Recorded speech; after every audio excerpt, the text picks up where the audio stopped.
ಕರ್ನಾಟಕ ರಾಜ್ಯದಲ್ಲಿ ಯಾವತ್ತೂ ಆಗದೆ ಇರುವಂತ ಕಾಲ್ ತುಳಿತದ ಈ ಪ್ರಮಾಣದ ಸಾವು ನೋವಿಗೆ ನಿನ್ನೆ ಸರ್ಕಾರದ ಮುಖ್ಯಮಂತ್ರಿಗಳು ಮಾಧ್ಯಮದೊಂದಿಗೆ ಮಾತನಾಡ್ತಾ ಇದೆಲ್ಲದಕ್ಕೂ ಕಾರಣ ಪೊಲೀಸ್ ಇಲಾಖೆ, ಅದರಲ್ಲೂ ಕಮಿಷನರ್ ಗ್ರೇಡಿನ, ಅದರಲ್ಲೂ ಬೆಂಗಳೂರು ಕಮಿಷನರ್ನವ್ರನ್ನ ಸೇರಿದಂಗೆ ಪೊಲೀಸರನ್ನ ವರ್ಗಾವಣೆ ಮಾಡಿರುವಂತದ್ದು, ಇವತ್ತು ಅಮಾನತು ಮಾಡಿರುವಂತದ್ದು. ಅಮಾನತ್ ಯಾಕೆ? 11 ಜನರ ಸಾವಿಗೆ ಕಾರಣ ಆಗಿರುವಂತ ಆ ಸಂಭ್ರಮಾಚರಣೆಯಲ್ಲಿ ಈ ಪೊಲೀಸರದ್ದು ಏನ್ ತಪ್ಪಿತ್ತು? ಹಾಗಾದ್ರೆ ಅಮಾನತಿನ ಶಿಕ್ಷೆ ಯಾಕೆ? ನೋಡಿ, 11 ಜನ ಕ್ರಿಕೆಟ್ ಆಡಿ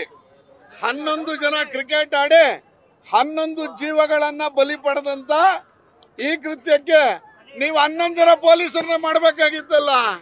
ಯಾಕೆ ಕಡಿಮೆ ಮಾಡ್ಕೊಂಡಿದ್ದೀರಿ? ಹಂಗಾದ್ರೆ ಇನ್ನು ಕಾನ್ಸ್ಟೇಬಲ್ಗಳು ಉಳ್ಕೊಂಡಿದಾರಲ್ಲ. ಈ ರೀತಿಯಲ್ಲಿ ಯಾರದೋ ತಪ್ಪಿಗೆ, ಯಾರದೋ ನೋವಿಗೆ, ಯಾರದೋ ಮೇಲೆ ಬರೆ ಹಾಕುವಂತದ್ದನ್ನ ಸರ್ಕಾರ ಮಾಡ್ತಾ ಇದೆ.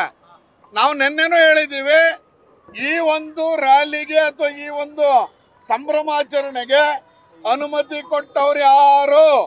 ನೀವೇ ಟ್ವೀಟ್ ಮಾಡಿದ್ದೀರಾ, ಜನಗಳನ್ನ ಕರೆದಿದ್ದೀರಾ, ವಿಧಾನಸೌಧದ ಮುಂದೆ ನಾವು ಮಾಡ್ತೀವಿ ಅಂತ ನೀವು ಟ್ವೀಟ್ ಮಾಡ್ಕೊಂಡಿದ್ದೀರಾ. ನೀವು ಟ್ವೀಟ್ ಮಾಡಿದ್ದಕ್ಕೆ ಜನ ಬಂದಿದ್ದಾರೆ.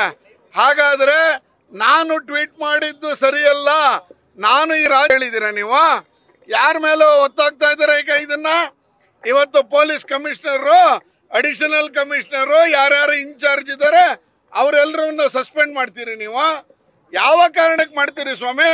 ಅನುಮತಿ ಕೊಟ್ಟವ್ರು ಯಾರು? ಅನುಮತಿ ಕೊಟ್ಟಿಲ್ಲ, ರೈಟಿಂಗ್ ಅಲ್ಲಿ ಇಲ್ಲ, ಅನುಮತಿ ನಿರಾಕರಣೆ ಆಗಿದೆ. ಆದರೂ ಕಮಿಷನರ್ ಸೇರಿದಂಗೆ ಎಲ್ಲರನ್ನು ಸಸ್ಪೆಂಡ್ ಮಾಡಿದಿರಿ. ಮಾಡಕ್ ಪ್ರೇರಣೆ ಕೊಟ್ಟವ್ರು ಯಾರು? ಬಟ್ ಅದನ್ನ ಹುಡುಕಿ.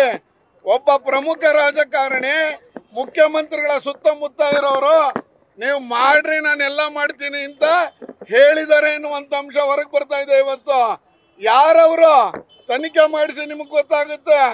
ಯಾರು ಮುಖ್ಯಮಂತ್ರಿಗಳ ಸುತ್ತಮುತ್ತ ಇರುವಂತ ಸರ್ಕಾರದ ಪ್ರಮುಖ ಹುದ್ದೆಯಲ್ಲಿ ಇರುವಂತವ್ರು ಇವತ್ತು ನೀವು ಇದನ್ನ ಮಾಡಿ, ಮಿಕ್ಕಿದೆಲ್ಲ ನಾನು ನೋಡ್ಕೋತೀನಿ, ಸರ್ಕಾರ ನಾನು ಹೇಳ್ದಂಗೆ ನಡೆಯುತ್ತೆ ಅಂತ ಹೇಳಿ ಮಾಡಿಸಿದವ್ರು ಯಾರು? ಇವತ್ತು ಅಮಾನತಿನ ಶಿಕ್ಷೆಗೆ ಒಳಗಾಗಿರೋರು ನಮ್ಮ ಪೊಲೀಸರು. ಯಾಕೆ ಪೊಲೀಸರ ಮೇಲೆ ಮಾಡ್ತಾ ಇದ್ದೀರಾ ನೀವು? ಕಾರಣ ಏನು? ವಿಧಾನಸೌಧದ ಮುಂದೆ ನೀವು ಫೋಟೋ ತೆಗೆಸ್ಕೊಳ್ಳೋದು, ಪಬ್ಲಿಕ್ ಎಲ್ಲ ಚಿನ್ನಸ್ವಾಮಿ ಕ್ರೀಡಾಂಗಣಕ್ಕೆ ಹೋಗಿ ಅಂತ ಹೇಳೋದು. ನೋಡಿ, ಗೃಹ ಸಚಿವರು ನಿನ್ನೆ ಬೆಳಗ್ಗೆ ಮಾತಾಡ್ತಾ ಮೊನ್ನೆ ಬೆಳಗ್ಗೆ ನಾವೆಲ್ಲೂ ಮಾಡಲ್ಲ ಅಂತ ಹೇಳಿದ್ರು. ಆಮೇಲೆ ಪಾಸ್ ವಿತರಣೆ ಆಗಿದೆ ಅಂತ ಹೇಳಿದ್ರು. 8,80,000 ಅಂತ ಹೇಳಿದ್ರು. ಹೆಂಗ್ ಸಿಕ್ತು ನಿಮ್ಗೆ ಇದು 8,80,000 ಫಿಗರ್? 8 ಲಕ್ಷ ಜನಕ್ಕೆ ಪಾಸ್ ವಿತರಣೆ ಆಗಿದೆ. ಆನ್ಲೈನ್ ಅಲ್ಲೋ ಆಫ್ಲೈನ್ ಅಲ್ಲೋ ಗೊತ್ತಿಲ್ಲ ನಮಗೆ. ಅದನ್ನ ಮಾಡಿದವ್ರು ಯಾರು?